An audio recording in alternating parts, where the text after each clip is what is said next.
السلام عليكم ورحمة الله وبركاته. إن الحمد لله نحمده ونستعينه ونستغفره ونعوذ بالله من شرور أنفسنا ومن سيئات أعمالنا. من يهده الله فلا مضل له ومن يضلل فلا هادي له. وأشهد أن لا إله إلا الله وحده لا شريك له وأشهد أن محمدا عبده ورسوله. أما بعد. அன்புள்ள சகோதரிகளே, அதாவது உடன் பிறந்த சகோதரர்கள் என்கின்ற தலைப்பில் நம்ம அந்த சகோதரத்துவ வாஞ்சை சம்பந்தமாக அதனுடைய சட்டங்கள் சம்பந்தமாக பார்த்து வருகிறோம். அதில் நம்ம தெரிந்து கொள்ள வேண்டிய இந்த பகுதியில் மூத்த சகோதரர் அப்படி என்றவர் இதில் நம்ம சுருக்கமாக நம்ம பார்த்தோம்னு சொன்னால், ஒரு மூத்த சகோதரர் புரிந்து கொள்ள வேண்டிய விஷயங்கள் என்று சில விஷயங்களை சொல்லுகிறோம். அதே போல அந்த சகோதரருடைய அந்த பொறுப்புணர்வு என்பது ஃபித்ராவுடையது, மார்க்கம் அதை வலியுறுத்து என்று சொல்லுகிறோம். சட்ட ரீதியாக எல்லா சகோதரர்களும் சமம் அப்படி என்ற பகுதியை சொல்லுகிறோம். அதுபோல அந்த சகோதரர் தவிர்க்க வேண்டிய முக்கியமான விஷயங்கள், லா நுரீது மின்கும் ஜஸாஅம் வலா ஷுக்கூர், அவருக்கு பாதிப்பு வரும், அந்த உணர்வு வரும், அந்த வேதனைகள் அவர் பொறுக்க வேண்டிய கட்டங்கள் வந்தே ஆகும். ஏன்னா பல நேரங்களில் எப்படி நம்ம தந்தையை புரிந்து கொள்ளவில்லையோ, பல நேரங்களில் மௌத்துக்கு பின்னால பல இடங்கள்ல தந்தையை நம்ம புரிந்து கொள்கிறோமோ, அதுபோல அந்த சகோதரருடைய உணர்வு எல்லாரும் ஒரே டைம்ல புரிந்து கொள்ள சந்தர்ப்பம் இல்லை. அது பக்கத்தில் உள்ள சகோதரன் மிக சிறப்பாக புரிஞ்சு கொள்வான், அடுத்த சகோதரன் மிக சிறப்பாக புரிஞ்சு கொள்வான், அதுக்கு அடுத்த சகோதரன் அந்த அளவில் புரிஞ்சு கொள்வான். ஏன்னா அந்த சூழ்நிலை யார் பக்கத்தில் இருந்தாரோ, யார் அந்த கஷ்டங்களை கண்டாரோ அவர் புரிந்து கொள்வார். இன்னும் சொல்ல போனா முழுமையாக புரிஞ்சு கொள்ள யாருக்கு சந்தர்ப்பம் இல்லை. ஒரு கணவனுடைய கஷ்டங்களையே மனைவியால முழுமையாக புரிஞ்சு கொள்ளலாம் இருக்கு. இன்னும் சொல்ல போனா மனைவியுடைய அதாவது இன்டர்னலா இருக்கக்கூடிய பல வேதனைகளை கணவனால் என்ன புரிஞ்சு கொள்ளலாம் இருக்கு. பிள்ளைகளுடைய வருத்தங்கள் வேதனைகள் இருக்கு, அவைகளை கூட தந்தையால சில டைம்ல புரிஞ்சு கொள்ளாம இருக்கு. அப்படிங்கிற டைம்ல கொஞ்சம் இடைவெளி அதிகம் தான் இந்த இடத்துல. அப்ப அதனால இவர் அப்படி புரிஞ்சு கொள்றாங்க இல்லையேன்ற ஒரு சின்ன சின்ன பகுதிகளை வச்சு முழு ராபித்தாவையும், அதாவது முழு இணைப்பையும் இப்படியான விஷயங்களை கொண்டு அவர் உடைச்சிடுறது, அவரே கட்டிய வீட்டு அவரே நகர்த்துற மாதிரியான அதாவது சந்தர்ப்பங்களாக இது வரும் என்பதை தான் நம்ம இதுல புரிஞ்சு கொள்றோம். இதுல அவரே புரிந்து கொள்ள வேண்டிய விஷயங்களை வச்சுதான் இதை நான் சொல்றேன். இது சில வேளை இந்த ஏஜ்ல இருக்கக்கூடிய அல்லது அந்த தரத்தில் இருக்கக்கூடிய அந்த சகோதரர்களுக்கும் இது ஒரு உபதேசமாக இருக்கு. அது என்ன அப்படின்னு இப்ப நான் இதுல பேசுற எல்லாமே நீங்க புரிஞ்சுக்கொள்ளணும். மூத்த சகோதரன் பேசினா மூத்த சகோதரியும் இதுல அடங்குவாங்க. சில விஷயங்களை வித்தியாசப்பட்டாலும் மூத்த சகோதரியும் என்ன செய்வாங்க, அடங்குவாங்க. நாங்க அதெல்லாம் சகோதரி விஷயத்துல நிறைய சொன்னோம், சரியா? அதே போல நம்ம இடைநிலை சகோதரன் இடைநிலை சகோதரியும் அதில் அடங்குவாங்க, கடைசி சகோதரர் அவங்க அடங்குவாங்க. இதுல நீங்க பாத்தீங்கன்னு சொன்னா இந்த கூடுதலான பாதிப்படையக்கூடியவராக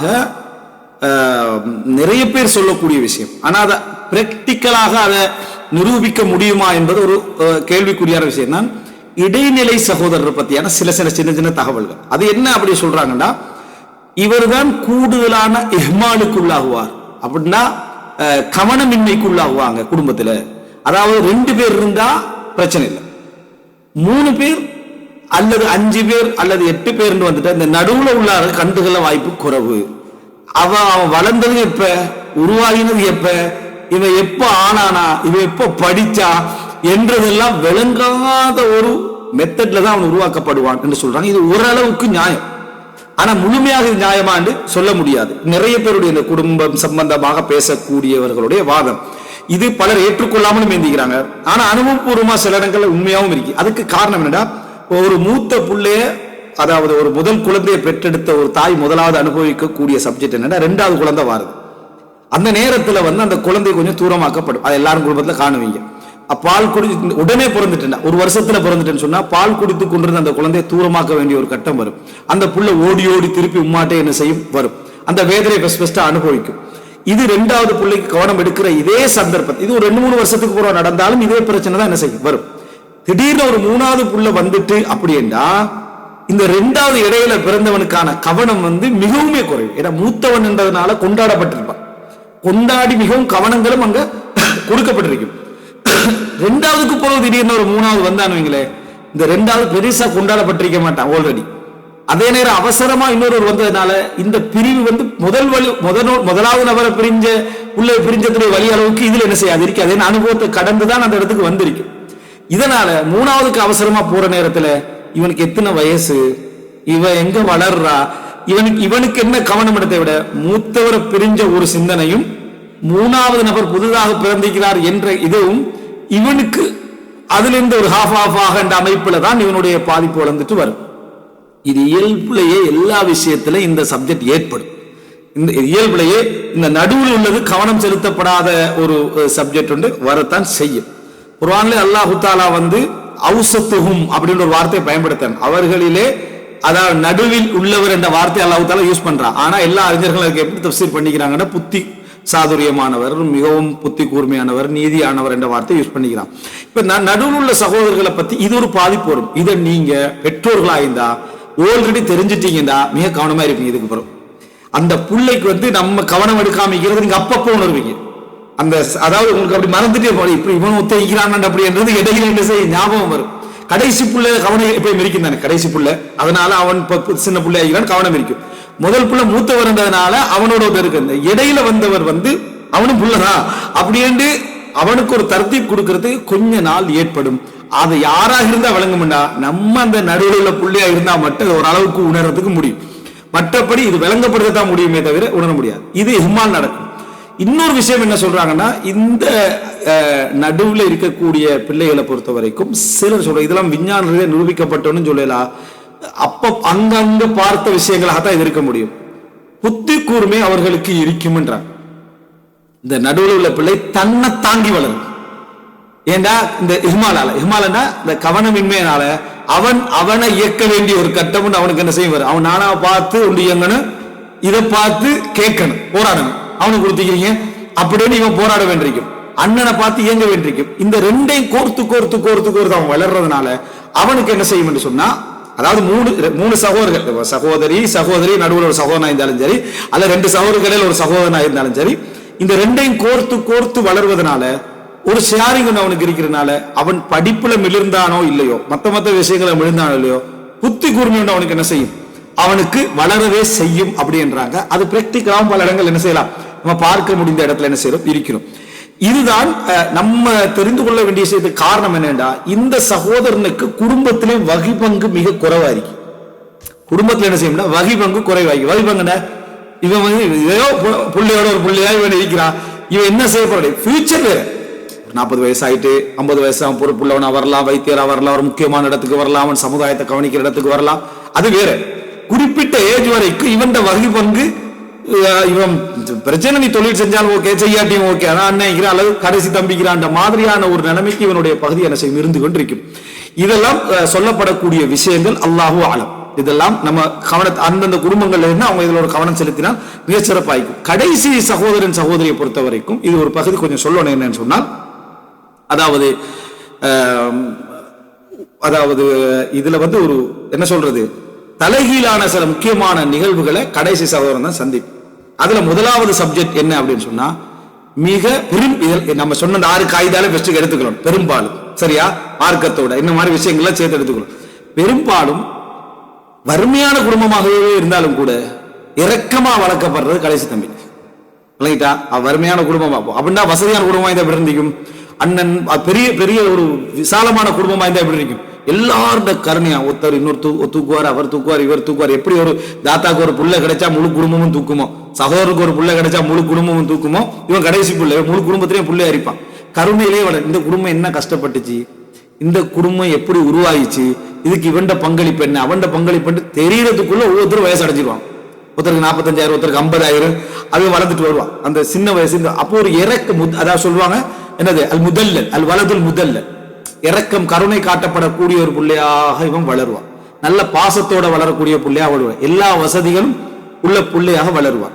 இதன் காரணமாக இவனுக்கு சரியான தர்பியா கிடைக்கலண்டா, சரியான குடும்ப பின்னணி அவனுக்கு ஷேர் பண்ணப்படலேண்டா, அறிவு ரீதியாகவோ நடைமுறை ரீதியாகவோ அங்க குடும்பத்துல மார்க்கம் இல்ல, சரியான ஷேரிங் நடக்கல, சரியான தர்பியா இல்லைண்டா, மிக மோசமானவனாக மாறுவதற்கான வாய்ப்பு அவனுக்கு அதிகம்.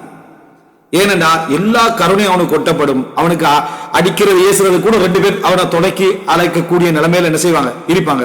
நடுவுள்ள அப்படி இல்லை, மூத்த அண்ணனோட சண்டை புள்ள அவனுக்கு தான் இருக்கு, நடுவுள்ளவனுக்கு தான், சரியா. கீழே உள்ளவனுக்கு இவன் தான் கொடுக்கணும், தம்பி கொடுக்காம என்ன செய்யறா இருந்துட்டீங்கன்னு இவனுக்கு சொல்லப்படும். அவனுக்கு தம்பி கொடுக்கணும் ஒண்ணு மட்டும் தான் சொல்லப்படும் அண்ணனுக்கு. அங்க மேலுக்கு அவனுக்கு பிரச்சனை இல்லை, இவனுக்கு மேலுக்கும் பிரச்சனை சொல்லப்படும், கீழுக்கும் பிரச்சனை சொல்லப்படும். ஆனா நானா கொடுக்காம சாப்பிடுறான் ஒரு வார்த்தை சொல்லப்படும். அதை உட தம்பி இறக்கமே இல்லாம சொல்ற நடுவுல பாதிக்கப்பட்டு இருப்பான். கடைசி பிள்ளைக்கு என்ன நடக்கும்டா, டோட்டல் ரஹமத்தை இறங்கிட்டு மேலுக்கு இருந்து அது அக்கா தம்பி அது இது எல்லாரோட புள்ள இறக்கத்தோடு இருக்கிறதால சரியான தரபியாவோ சரியான குடும்ப வழிகாட்டலோ கண்டோ அறிவுறுதியாவோ கிடைக்கலன்னா மிக மோசமான பிள்ளையாக வருவதற்கான வாய்ப்பு அதிகம். இரண்டாவது சப்ஜெக்ட் அவன்றதுல இதெல்லாம் ஒவ்வொரு பகுதிகள். அடுத்தது என்ன அப்படின்னு சொன்னால், அதாவது நல்ல முறையில் புரிஞ்சு அந்த குடும்பம் வறுமையாகவே இருந்தாலும் அவனுக்கு ஒரு கருணையும் பாசம் இறக்கம் எல்லாமே அவனுக்கு கொடுக்கப்பட்டிருக்கும். இன்னும் சொல்ல போனா இவன் சில நேரங்கள்ல இவனுக்கு பாதிப்பு இருக்குதான்.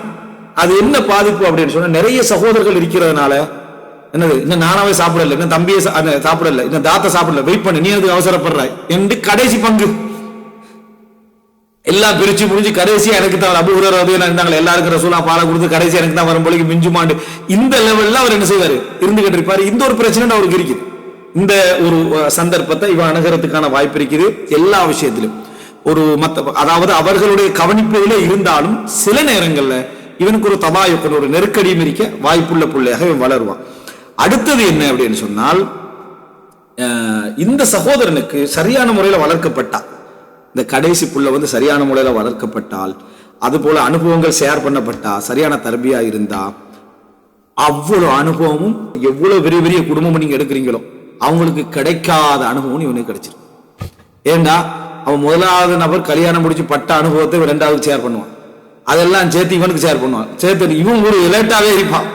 இவ்வளவு சொல்லிக்கிறான், டே கல்யாணம் முடிக்கட்டுன்னு பார்த்து முடி, இன்ன பிரச்சனை நடக்கும், மாமிக்கு இந்த வார்த்தையை சொல்லிடாத, சகோதரிக்கு இந்த வார்த்தையை சொல்லி, உம்மாட்ட இந்த விஷயத்தை சொல்லிடாத, பாப்பாட்ட இந்த விஷயத்தை சொல்லிடாதுன்னு ஒரு எல்லாம் சொல்லி சொல்லி அவன் ஒரு ஒரு பெரிய அனுபவசாலியை திருமணம் முடிப்பான்.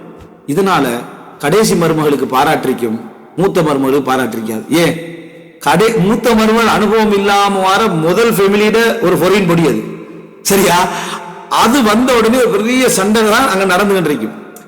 அதுக்கு பிறகு இவங்களுக்கு அனுபவம் வரும், என்ன மருமகள் இப்படித்தான் நடத்தணும், மருமகன் இப்படித்தான் நடத்தணும். அப்ப கடைசியா வர மருமகள் எப்படி நடத்துவாங்க அனுபவம் இவங்களுக்கு கிடைச்சிடும், சரியா? அந்த வகையிலேயே அவனுடைய மருமகளுக்கு ஒரு சிறப்பு வரும். ஆனா சொல்லப்பட ரெண்டு பேரும் ஒரு வேலை உண்டாவும் இருக்க வாய்ப்பு இருக்கு, சரியா? ஆனா முதல் அனுபவத்தின் காரணமாக அது ஒரு டேஞ்சரான ஒரு சப்ஜெக்ட், இவனுக்கு ஒரு ரஹ்மத்தாக அமையக்கூடிய வாய்ப்பு இருக்கு. இன்னொரு வகையில சொல்ல போனா அந்த பெண்ணுக்கு, சரியா, இவன் புதுசு தானே, அதாவது முதலாவது திருமணம் முடிக்கிறது. அப்ப முடிக்கிற டைம்ல இவனுக்கு அந்த அனுபவம் இல்லாம இருந்திருக்கும். ஆனா கடைசியை பொறுத்த வரைக்கும் மூத்தவனுடைய அனுபவம் அப்படியே அவனுக்கு ஷேர் பண்ணி வந்திருக்கும். அவளுக்கும் ஓரளவு நல்ல ஒரு மனைவியாக அமைஞ்சிட்டா பிளஸுக்கு மேல டபுள் பிளஸ் அதாக அமைஞ்சிடும். பாத்தியா, உனக்கு அமைஞ்சது எப்படி இருக்கு, இவளுக்கு அமைஞ்சது எப்படி இருக்குன்னு கேட்கிற டைம்ல சபரா போக வேண்டிய கட்டங்கள் என்ன செய்வாரு. ஏண்டா வாழ்க்கையில ஒரு அளவுக்கு தான் விளங்கப்படுத்தலாம், மற்றது எல்லாமே புரிந்துணர்வும் பொறுமையும் என்று போறதுதான். விளங்கப்படுத்தினா ஏத்துக்கொள்ள போறதும் இல்லை. ஏண்டா சில கேள்விகளுக்கு பதில் சொல்லக்கொள்ள கேள்வி மாறி பேத்தி, சரியா? நம்ம பதிலுக்கு ரெடி ஆயிட்டு போயிட்டா கேள்வியை மாத்திடுவான். இதனால கேள்வி மாறி காலம் மாறக்குள்ள கேள்வி மாறி நீ எவ்வளவு பதில ரெடி பண்ணினாலும் ஒரே சோதனையா இருக்கும். இவனுக்கு அதே சோதனை, அவனுக்கு அதே சோதனையா இருக்கும். ஆனா ஒரு 10 வருஷம் பிந்தி ஏற்பட்டதுனால இவன் என்ன நினைப்பான்டா, இவர் வேறு மாதிரி அணுகினத்தால இந்த சோதனை அவருக்கு வந்தீங்க, நான் இது எனக்கு அதுக்கு காரணம் இந்த காரணம். ரெண்டு பேரும் ஒரே பாதிப்பு, ஒரே சப்ஜெக்ட் அடைஞ்சிருப்பாங்க. ஆனா இவனுக்கு வேற விளக்கம் எடுத்திருப்பான். அவருக்கு சோதனை வந்ததுக்கு காரணம் அது அவர் தான் பிள்ளை, எனக்கு ஏதோ நான் சரியா நடத்தும் சோதனை வந்திருக்கேன். ஒரே சோதனைக்கே வேற காரணங்கள் சொல்லக்கூட எப்படி விளங்கப்படுத்துறது? எனக்கு உனக்கு வந்தா தெரியும்னு சொல்லியிருப்போம், அவனுக்கு வந்திருக்கும், ஆனா வந்ததுக்கு வேற காரணம் சொல்லுவோம். அப்ப எப்படி நம்ம ஒருத்தனுக்கு உணர்த்த முடியும்? உணர்த்த முடியாது. அதனால சபர் மிகச் சிறந்தது. இதுல இப்ப பாத்தீங்கன்னா கடைசி பிள்ளையை பொறுத்த வரைக்கும் இந்த அனுபவங்கள்லாம் ஷேர் பண்ணி வந்தா அவன் சில பொழுது இந்த இடத்துக்கு வரும். அடுத்ததாக மூத்த சகோதரனை சிறப்பா புரிஞ்சு கொள்ற இடத்துக்கு கடைசி சகோதரன் வருவான். மூத்த சகோதரனை சிறப்பா புரிஞ்சு கொள்ற இடத்துக்கு கடைசி சகோதரன் வருவான். எப்ப வருவான்? நான் சொன்ன மாதிரி சரியான தரபியாம் சரியான அனுபவங்களும் ஷேர் பண்ணப்பட்ட ஒரு இடத்துல வளர்ந்தாண்டா எல்லாரை விட கடைசி சகோதரன் மூத்த சகோதரனை புரிஞ்சு கொள்ளக்கூடிய சூழ்நிலை வரலாம் அப்படின்னு. அடுத்தது அதாவது இறுதி, அதுல ஒரு இன்னொரு முக்கியமான இறுதி பகுதி அப்படி என்னன்னு சொன்னா, இந்த கடைசி சகோதரனை பொறுத்த வரைக்கும் ஒரு போராட்டத்தை சந்திப்பான். அதே என்னடா, நான் தாய் நான் தந்தை. தந்தை பொறுத்த வரைக்கும் கொஞ்சம் சபையில எழுந்துருவாரு. நான் தாய் என்ற பதவி எஞ்சிக்கிறது அவன்ல தான். ஒரு தாய்க்கு நான் தாய் என்ற பதவி யாரில் எஞ்சிக்கிறது? அவன்ல தான். ஏன்னா மற்றவங்களுக்கு எல்லாம் மனைவிமார் வந்துட்டாங்க, கணவன்மார் வந்துட்டாங்க, அவங்களோட வேலையை பார்த்துட்டு இருக்கிறாங்க. இனி நீங்க அந்த குடும்பத்துல பார்க்கலாம், எல்லாரும் கூடுவாங்க, வருவாங்க, போவாங்க, பேசுவாங்க. ஆனா தாய் யாருக்காக எழுந்திருப்பான்னா அந்த கடைசி பிள்ளைக்காக எழுந்திருப்பான். அவன் ட்ரெஸ் கழுவுறதுல இருந்து, அவனுக்கு சாப்பாடு வைக்கிறதுல இருந்து, அவனோட விஷயங்களை கவனம் எடுக்கிறதுல இருந்து, உம்மாண்டு தான் இருப்பான். எல்லாத்துலயும் உமாவை கூப்பிட்டு கேட்டு உமா எடுத்துக்கிட்டே இருப்பான். இவன் போறது என்று அந்த தாய்க்கு முதல் மகன் போற அதே பாரத்தை கொடுக்கும். முதல் மகன் போகல என்ன பாரத்தை காட்டினாங்களோ, ஆனா அனுபவத்தின் காரணமாக சில பேர் ஓரளவு சபராகலாம், தாய் புரிஞ்சுட்டானா, ஆனா அந்த பாரத்தை எடுப்பான். ஏன்னா இப்ப இவனை முடிச்சு கொடுத்தால் இவன் வீட்டை விட்டு போகக்கூடாது, வீட்டுக்குள்ளதான் இருக்கணும், வார மருமகளும் வீட்டுக்குள்ளதான் இருக்கணும். ஏனென்றா அந்த பதவி போகுது அவ உடுப்பெல்லாம் கழுவுறதுக்கு ஒரு பெண் வந்துருவா, அவனோட வீட்டு வேலையை பார்த்துக்கிறது ஒரு பெண் வந்துருவா. இதுவரைக்கும் இவன் எழும்பினதே அவனுக்காக, உணவு வச்சது அவனுக்காக, சமைச்சது அவனுக்காக, வாழ்ந்தது அவனுக்காக. டைம்ல இனி நான் சில நேரத்தில் தந்தை மரணிச்சிருந்தான்னு அந்த தாய் எப்படி இருப்பா, அவரோட வாழ்க்கை எதுக்காக போயிருப்பேன், எங்களுக்கு எல்லாம் நோக்கம் இருக்கு, எங்களுக்கு மனைவிக்கு புள்ள எடுத்து பார்த்துருக்கு, ஒரு தாய் எதுக்காக நிற்கிறான் என்ற அந்த கேள்வியில பேர பிள்ளைகளோட ஜோயின் எடுத்துக்கொள்வோம். பேர பிள்ளைகள் எல்லாம் கையில வச்சுக்கொள்வோம், எனக்கு இந்த பேர பிள்ளைகள் வேணும், நான் அந்த பிள்ளையை வளர்க்குறேன்னு எடுத்துக்கொள்வோம். அப்படி இல்லாத வரைக்கும் இந்த கடைசி சகோதரன் இருக்கும் வரைக்கும் அவரோட புள்ள. அதனால அந்த திருமணம் நடக்கிற விஷயத்துல சில தாய்மார்களுக்கே தெரியாத பல பிரச்சனைகளை ஏற்படுத்துவான். அவங்களுக்கே தெரியும், அவ செட்டே ஆக மாட்டால் அவளை முடிச்சு கொடுக்காது, இவ அந்த ஊர்ல முடிச்சு கொடுக்காது, இந்த இடத்துல முடிச்சு கொடுக்காது. நிறைய பேருக்கு அது விளங்குறதுல, என்ன இவ தாயா இருந்து போட்டு திருமணத்துல இப்படி இடைஞ்சல் செஞ்சுட்டீங்களாண்டு உனக்கு விளங்கல. அந்த தாய் என்ன பாடுபடுறா, என்ன வேதனை அடைகிறான்றது உனக்கு விளங்கலன்னு அர்த்தம். இந்த வேதனை தான் பல குடும்பங்கள்ல பெரிய பிரச்சனையா முடியுது. இவர் திருமணம் முடிச்சுட்டான்னு வைங்களேன், இதே புடி நடுவுல உள்ளவருக்கு கூட கிடைக்காத இதே புடி, ஆக்டோபஸ் கரங்களை கொண்டு பிடிக்கிற ஒரு புடி ஒன்று அங்க இருக்கும். அந்த வார மருமகள் நல்ல முறையில புரிந்து நடக்கக்கூடிய ஒரு மருமகளை எப்படி மூத்த மருமகள் சரியா அமைஞ்சா எப்படி அது பறக்கத்தா இருக்குமோ, ஒரு ஜாபீரான மனை மாதிரி அப்படி பறக்கத்தா இருக்குமோ, அத மாதிரி ஒருத்தர் அமைஞ்சிட்டான்னு சொன்னா அல்ஹம்துலில்லாஹ் அந்த குடும்பத்துல அது நல்லா போகும். நல்லா போகும்னா 25% கன்ஃபார்ம், அது வேற. ஆனா 75% நல்லா போகும்.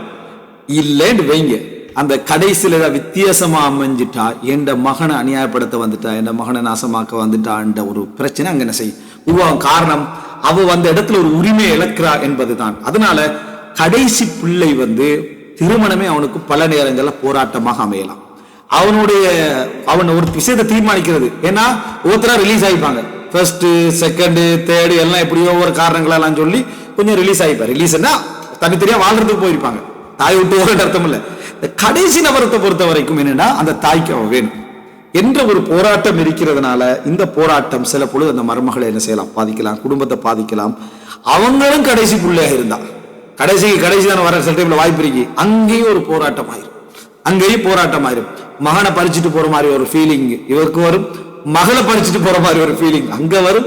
இதுதான் என்னது, அதாவது ஒரு சிக்கல்களாக வரக்கூடிய ஒரு இடத்தை நம்ம அந்த இடத்துல கவனமாக இருக்கணும். இன்னும் அந்த இடத்துல நம்ம பார்க்கிறோம் என்னடா, கடைசி மகன் பாதிக்கப்படக்கூடிய ஒரு இடம் ஒன்று, முழு தாய் தந்தையை பார்க்கக்கூடிய பொறுப்பு அவனுடைய இதுல வர வாய்ப்பு இருக்கு. என்ன காரணம்னா அவன் வீட்டிலே இருந்திருப்பான், இந்த தாய் அவங்களை வெளியே விடுறதுக்கான சந்தர்ப்பங்கள் இல்லாம போயிடும். அப்போ அந்த பொறுப்பு ஃபுல்லா யாரு உமா பாப்பா பாத்துக்கிறா, கடைசி தம்பி தான் பாத்துக்கிறாரு, கடைசி தங்கச்சி தான் பாத்துக்கிறா. என்ன காரணம், இல்ல அவன் வீட்டுல இருக்கிறதால அவங்கள பார்த்து வீட்டுல இருக்கிறதால அந்த சூழ்நிலையில அவர் வீட்டுல இருந்தாகணும் என்ற இடத்துக்கு வருது. அப்ப பங்களிப்பாக இவங்க பொருளாதாரமோ அல்லது 1-2 முறை போய் பார்த்துட்டு வாரதோ மட்டும்தான் அங்க என்ன செய்யுது நடந்து கொண்டிருக்கே தவிர வேற எதுவுமே என்ன செய்யல.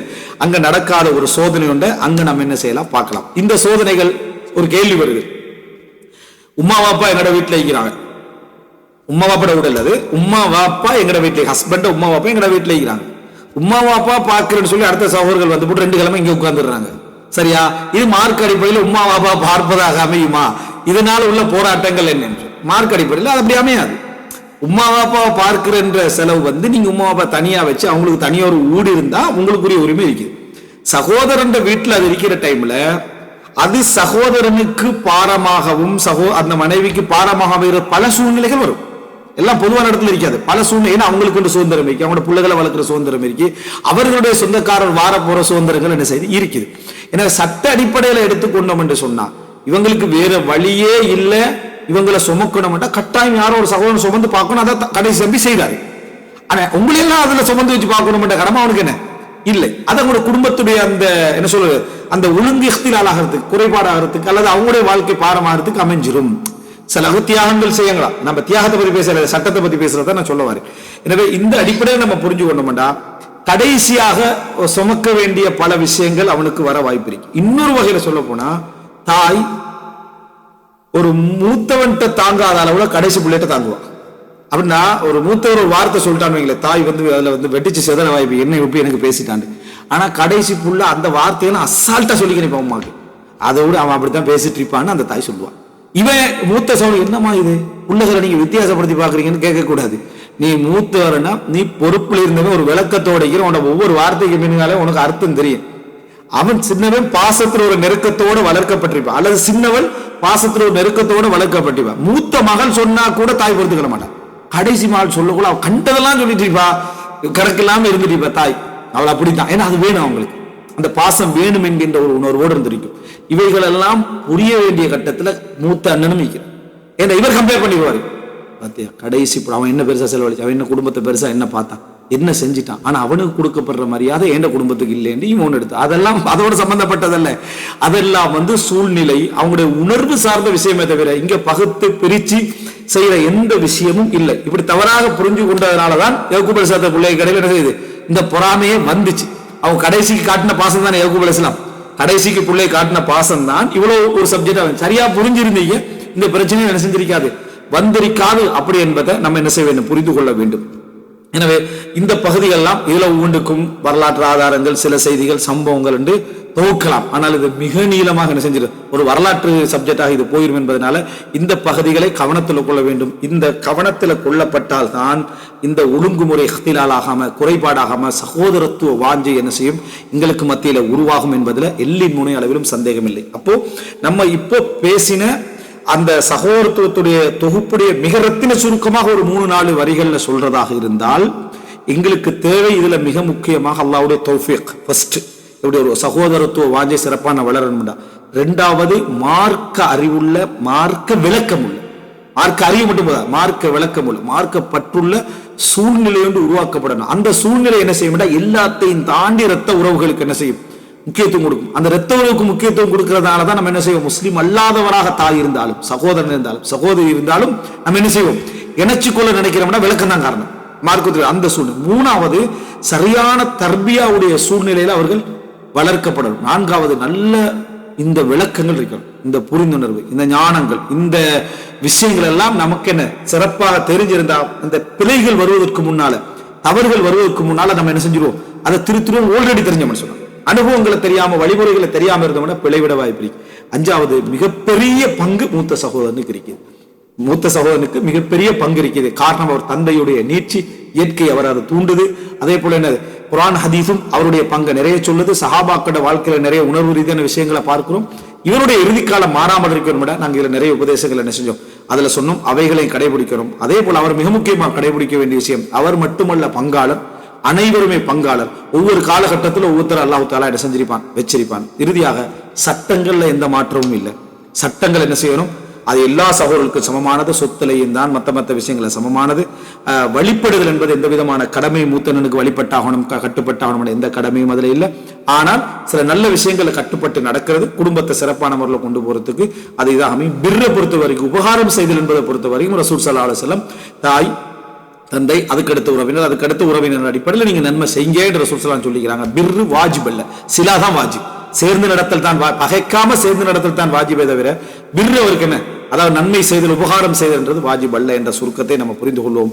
அல்லாஹ் ரப்பல் ஆலமீன் இந்த விளக்கங்களை நமக்கு தந்ததன் ஊடாக இந்த விஷயங்களை சிறப்பாக எங்களுடைய குடும்ப உறவுகளை நாங்கள் மெயின்டைன் பண்ணிட்டு போக, அனுசரிச்சுட்டு போக இது உதவியாக இருக்கும்.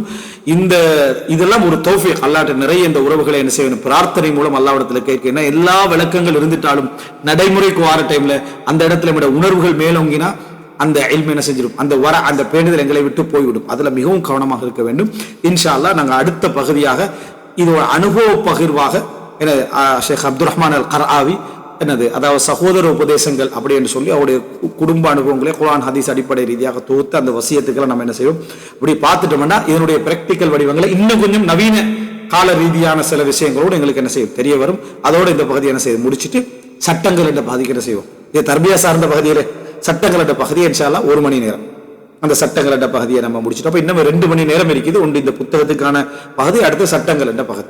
அதுக்கு அடுத்ததாக நாங்கள் இன்ஷா அல்லாஹ் அடுத்த, அதாவது தாய் தந்தை என்ற அந்த பகுதிக்குள்ள நம்ம போவோம். தாய் தந்தையுடைய பகுதிக்குள்ள நம்ம போயிட்டோம்னா, அதை பேச வேண்டியதெல்லாம் பேசி முடிச்சிட்டோம்னு சொன்னா நம்ம நேர போறது அதாவது மனைவியுடைய பகுதி. இந்த மனைவியுடைய பகுதி நம்ம பிரிச்சு பேச மாட்டோம். ஏன்னா மனைவியுடைய பகுதியை விட்டாங்க அப்படின்னு சொல்லக்கூடாது, சரியா? மனைவிக்கும் சகோதரனை பத்தி பேசிட்டோம், தந்தை தாய்னா மனைவியிலேயும் தந்தை தாய் தான், மனைவியிலேயும் சகோதர சகோதரிகள் தான், மனைவி எல்லாம் பேசிட்டோம். அதனால இது தனியா ஒரு சப்ஜெக்ட் இல்லை. இங்க பேச போற திருமண உறவு என்ற அடிப்படையில் எல்லாரையும் அதுக்குள்ள எடுத்து, அதாவது மனைவியுடைய பகுதி என்ன, திருமண உறவு வந்து ஜாயின் ஆகுது. இங்கல ஒரு நசபு, இங்கல ஒரு நசபு, இதுல ஆண் இது ஒரு பெண், இது ரெண்டையும் ஜாயின் பண்றதா. இப்ப பேசினா 2 பேருக்கு தான் இந்த ஜாயின் ஆகிறதால வரக்கூடிய இந்த உறவு இவங்களுக்கு எப்படி, இவங்க இந்த உறவு எப்படி என்கின்ற இந்த பகுதியை மட்டும் ஒரு குறிப்பிட்ட அளவுக்கு நம்ம மொத்தமாக இன்ஷா அல்லாஹ் பேசுவோம். அதுக்கு பின்னால கணவன் மனைவி புரிந்துணர்வு என்ற தலைப்புக்குள்ள என்ன செஞ்சிடும், நம்ம போயிடுவோம் இன்ஷா அல்லாஹ். அதான் இந்த புரிந்துணர்வு தலைப்பு ஒரு 2, 3, 4 கட்டங்களுக்கு போற டைம்ல பலதார திருமணம் என்ற தலைப்பை என்ன செஞ்சிடும் எடுத்து. ஏன்னா புரிந்துணர்வுல தான் பலதார திருமணம் என்ற பகுதி என்ன செய்யும் இதுல வரும். அதமா இந்தி வல் இல்மு இந்தல்லாஹ் வ அகூலு கௌலி ஹாதா வ அஸ்தக்ஃபிருல்லாஹ் லி வ லக்கும் வஸ்ஸலாமு அலைக்கும் வ ரஹ்மத்துல்லாஹி வ பரகாத்துஹு.